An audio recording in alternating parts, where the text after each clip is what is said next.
Past perfect continuous के negative sentences या जुमले। जब हम पास्ट परफेक्ट कंटिन्यूअस टेंस को नेगेटिव में तब्दील करते हैं तो सिर्फ एक छोटी सी तब्दीली करनी होती है। हैड और बीन के दरमियान में नॉट लगा दिया जाता है। इसका स्ट्रक्चर ये बन जाता है: subject plus had plus not plus been plus verb की first form plus ING plus object plus since या फॉर प्लस टाइम। आइए इसके नेगेटिव सेंटेंसेस बनाते हैं। वो 2 घंटे से किताब नहीं पढ़ रहा था। He had not been reading a book for 2 hours. Aslam 2010 से इस दफ्तर में काम नहीं कर रहा था। Aslam had not been working in this office since 2010. बच्चे दोपहर से शोर नहीं मचा रहे थे। The children had not been making a noise since noon. हम कई दिनों से सफ़र नहीं कर रहे थे।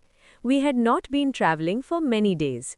एक अहम बात, बोलचाल में had not को मुख्तसर करके hadn't भी लिखा और बोला जाता है, जैसे He hadn't been reading.